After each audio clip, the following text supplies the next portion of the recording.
Ribbon microphones are another option that is really great. You get the high-end sound of a condenser without all the room noise, and it's a very smooth, natural sound. Ribbon mics have a figure-8 pattern, which means they pick up from the front and the back and reject along the sides. This is great when you're setting up with bands. You can put them where your source is and put your next source off to the side to reduce the pickup. So here's a real life example. If you're micing a guitar cabinet right here and you have a bass player, you obviously don't want to pick up any bass in the guitar microphone. So you set your bass player off of the side plane of a ribbon microphone and put him over there and mic him with another mic, and that way you'll get a good separation between your signals. What we have right here is called a stereo bar setup, and this is for recording something in stereo. It's a specialized setup. You can use it for anything from recording people walking by outside to recording a guitar amplifier in a room or a set of drums. You may not use it yourself, but it may be something you might want to get into. Why would you use a stereo bar?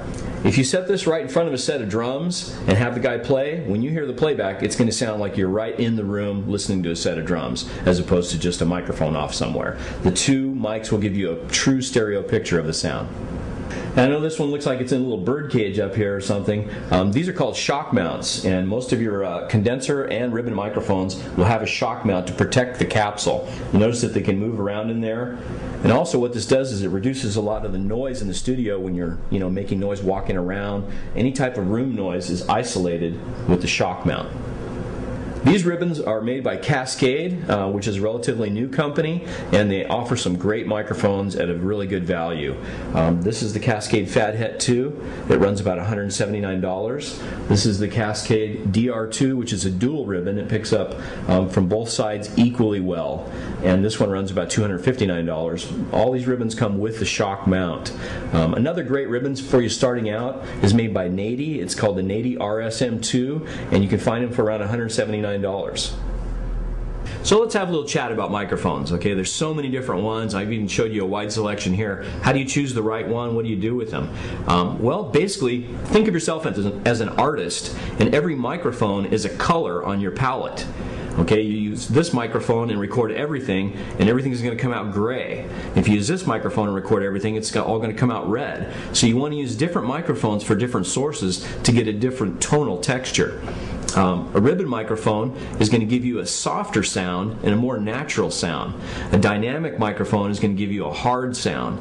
A condenser microphone is going to pick up a lot of room sound, and it's going to be a really airy sound. So you want to use different types of microphones for different situations.